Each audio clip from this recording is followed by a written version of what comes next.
Hello guys, welcome back to my channel. Title से आप लोगों को पता ही लग गया होगा कि इस वीडियो में हम लोग क्या डिस्कस करने वाले हैं।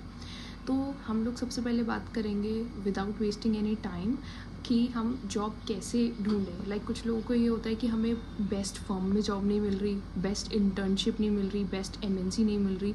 तो I want to ask you all, what is best. I guess आप लोग के पास भी कोई डेफिनेशन नहीं है। मैं आप लोगों को अपने एक्सपीरियंस से बताऊँ तो when I was doing my articleship, मैंने अपनी आर्टिकलशिप एक्सेंचर से की है and I did 1.5 years from there. And मेरी अप्रोच क्या थी, मैं आपको एक वो रियलिटी चेक दूंगी। आई गेस आप लोगों को भी कुछ आइडिया आए अपने लिए। वो ये था कि जब मैं अपने लिए ढूंढ रही थी, इंटरव्यूज़ दे रही थी और जॉब्स ढूंढ रही थी, तो लिटरली मेरे लिए कुछ भी ऐसा नहीं था कि ये बेस्ट एमएनसी है मुझे यहाँ पर मिले, ये बेस्ट फर्म है मुझे यहाँ पर मिले, या मुझे बिग फोर में मिले। Nothing matters.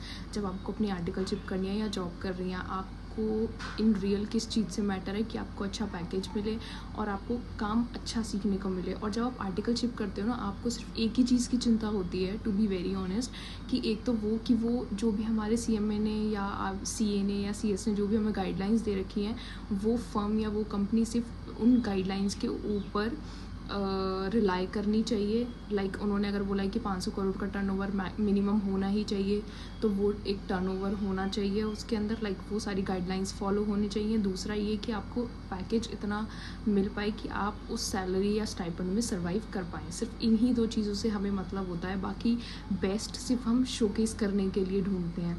तो बेस्ट कुछ भी नहीं होता। आपको जहाँ भी मिल रहा है, जहाँ आपका सिलेक्शन हो जाए और आपको पैकेज अच्छा मिले, आप वहाँ पर अपनी आर्टिकलशिप कर लीजिए, क्योंकि वो आपके लिए बेस्ट है। सीएमए ने ये नहीं बोला कि आपको बेस्ट जगह पर करनी है कोई आर्टिकलशिप, तभी आप इस कोर्स में आके टॉपर बन जाएंगे या आप पास हो जाएंगे, क्योंकि पास होने के लिए तो अपनी अलग बैटल है, वहाँ पे जॉब से कोई रिलेशन नहीं है। तो अगर आप ये बेस्ट का फ़िल्टर लगाएंगे ना, तो जो आपको अवेलेबल अपॉर्चुनिटीज़ हैं वो भी नहीं मिलेंगी। और आप खामा में अपने लिए जो टाइम आपको, जो एफ़र्ट आपको अपनी स्टडीज़ में लगाने चाहिए, वो आप खामा वो मटीरियलिस्टिक चीज़ आप अपनी जॉब में लगा दोगे, वो सारा एफ़र्ट। तो यहाँ पे बेस्ट ढूंढने की कोई ज़रूरत नहीं है। तो अब हम बात करेंगे कि हमारी जॉब अप्रोच क्या होनी चाहिए। इंटरव्यू में हमें कैसे अपीयर करना है, या हम कैसे उसको उसमें सिलेक्शन हमारा हो सकता है। तो उन सब चीज़ों पे हम बात करेंगे। तो सबसे पहले क्या होना चाहिए, मान लीजिए मैं आपको एक दो सोर्सेस बता देती हूँ। जैसे कि सबसे पहला और सबसे अच्छा सोर्स है जॉब के लिए कॉल्स आने का, वो है naukri.com। आप अपना एक अच्छा रिज्यूमे बनाइए, अपडेट कीजिए उस रिज्यूमे को अच्छे से, एक अट्रैक्टिव रिज्यूमे बनाइए और naukri.com पे अपनी प्रोफाइल बनाइए और वहाँ पे उसको अपडेट कर दीजिए, और पूरा बायो वगैरह आप सब कुछ अपना अच्छे से बनाइए, और आपको कॉल्स अपने आप आने लगेंगी। और जब भी आप अपडेट करेंगे तो आप ये भी मेक श्योर कीजिए कि जब आप उसको अपडेट करें तो उसके बाद आप जो भी कंपनीज़ आपको सही लग रही हैं, जो रिकमेंडेशन में आ रही हैं, आप उन कंपनीज़ पे जाके अप्लाई करें। 40 कंपनी, 50 कंपनी, जितनी भी हों, कितनी भी आप कर सकते हैं, वहाँ पे कोई लिमिट नहीं है। तो और रेगुलरली फॉलो अप करना naukri.com को, उसको चेक करना। उसके इनवाइट वाले पोर्शन में भी कई बार आप लोगों को अलग अलग कंपनीज से इन्विटेशंस आए होते हैं, तो अगर आप उनके ऊपर अप्लाई करेंगे तो आपको कॉल आ जाएगी। तो ऐसे naukri.com से कर सकते हैं, या फिर आप अपने लिंक्डइन से भी कर सकते हैं। लिंक्डइन पे आप अपने कनेक्शंस को बिल्ड कीजिए, लोगों से बात कीजिए, अपने रिज्यूमेस रेफ़र करवाइए, तो वहाँ से भी आपको जॉब मिल सकती है। और जब भी आपको जॉब के लिए कॉल आए, आपको कॉन्फिडेंट होकर बात करनी है। और उसके बाद अगर आपका इंटरव्यू अलाइन हो जाए, तो इंटरव्यू के लिए आपको कैसे प्रिपेयर करना है।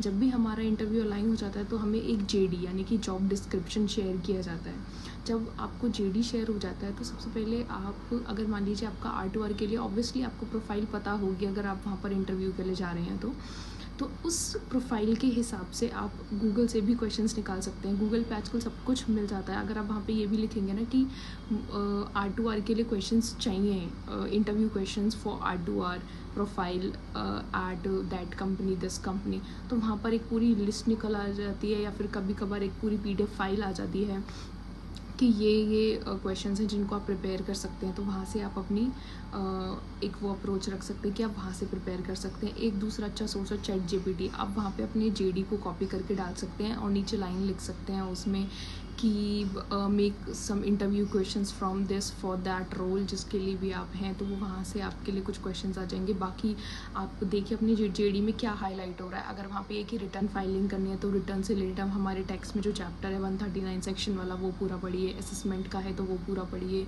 अकाउंटेंसी का है तो ये सब कुछ करिए कि गोल्डन रूल्स क्या होंगे, और भी लाइक डेप्रिसिएशन के बारे में सब कुछ, और deferred revenue expenditure, prepaid expenses, outstanding expenses, इन सब की जर्नल एंट्रीज। तो ये सब तो ये वेरी करता है from post to post, from role to role, या आप किस कंपनी में, किस एमएनसी में, किस फर्म में जा रहे हैं, उन सब चीज़ों से ये रिलेट करता है। और अगर आप फ्रेशर हैं, मान लीजिए आपको एमएनसी से किसी से कॉल आया या फिर आप एमएनसी में करना चाहते हैं, तो ये सोच के डिमोटिवेट मत होइए कि आपको कुछ भी नहीं आता, आपको एक्सेल भी नहीं आता तो आपका तो एमएनसी में सिलेक्शन होगा ही नहीं। ये कुछ भी नहीं है। मुझे भी इवन कुछ नहीं आता था, मुझे भी लगता था कि शायद ना हो, बट मैं हमेशा से होपफुल रही हूँ जो भी मुझे करना है। तो होप एक ऐसी चीज़ है, अगर वो आपके पास होगी ना तो आप कुछ भी नहीं आता ना आपको, आप तब भी अगर उस बात पे चल देंगे सिर्फ एक वर्ड होप्स के साथ, तो सब कुछ पॉजिटिव ही होगा। तो मुझे भी कुछ नहीं आता था, बट मुझे एक्सेंचर से कॉल आया, मैंने वहाँ पे इंटरव्यू को भी एज किया, मेरा वहाँ पे सिलेक्शन हुआ, एंड विद इन 1 मंथ मैं वहाँ पर सब कुछ सीख गई। तो ये आपके ऊपर है, ये आपका तरीका है कि जो चीज़ आपको नहीं आती वो आपको कैसे ग्रैब करनी है। और वैसे भी जब आप बिल्कुल थ्योरी सब्जेक्ट्स अभी तक आप पढ़ रहे हैं, प्रैक्टिकल सब्जेक्ट्स पढ़ रहे हैं, लेकिन उनका प्रैक्टिकलिटी देखने के लिए अभी आप लोगों के अंदर भी बहुत ज़्यादा विलिंगनेस होगी। तो फर्स्ट जॉब में तो सबको मज़ा आता है काम करने में, और वहाँ पर हम चीज़ों को बहुत जल्दी ग्रैब भी कर लेते हैं। तो जॉब के लिए ये अप्रोच सबसे अच्छी है। तो आई होप आप लोग को इन सब चीज़ों से हेल्प मिलेगी। अगर आपका जॉब से रिलेटेड कोई और क्वेश्चन भी है तो आप कमेंट में डाल सकते हैं, हम नेक्स्ट वीडियो में भी उसको डिस्कस कर सकते हैं। तो अब जैसे अब हमने जॉब की यहाँ पे पूरी बात की, तो इसमें ना एक और चीज़ आ जाती है। जैसे मान लो हम कहीं पर जॉब कर रहे हैं, अगर हमें लेट्स से स्टाइपेंड मिल रहा है 20,000, अगर हमारे किसी दोस्त को स्टाइपेंड मिल रहा है कहीं और 30,000, तो आप ये मत सोचिए कि उसकी कंपनी बेस्ट है या फिर आपके अकॉर्डिंग वो किसी नॉन कंपनी में काम कर रहा है और आप नहीं कर रहे। तो ये मत सोचिए कि हम पता नहीं क्या लैक करें। You are not lacking something, you are already on the path where you have to B.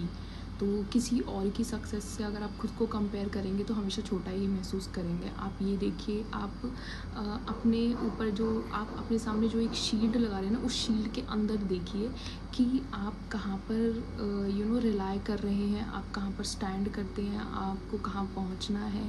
क्योंकि सबका एक अपना बैटल है, हम अपने बैटल को किसी और के बैटल से कंपेयर नहीं कर सकते।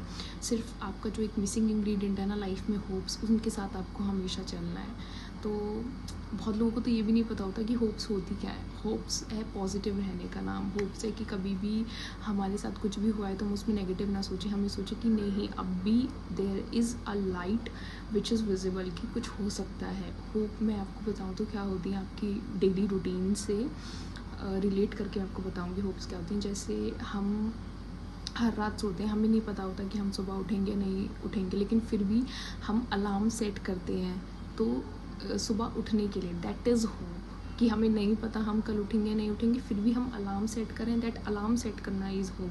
तो वही आपको करना है अपनी इस जर्नी में, चाहे आप जॉब कर रहे हैं, चाहे आप स्टडी कर रहे हैं, आप या दोनों में हैं, जो भी है।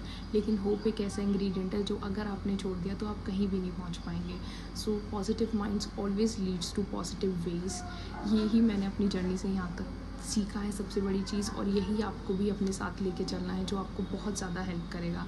And thank you so much for listening me, and thank you so much. मैंने देखा कि आप लोग मेरी वीडियोस को, प्रीवियस वीडियोस को कितना अप्रिशिएट कर रहे हैं। एंड अगर आप लोगों को इससे रिलेटेड कोई और भी ऐसी क्वेरी है या कुछ और आप लोग पूछना चाहते हैं तो आप मुझे कमेंट में पूछ सकते हैं। Thank you.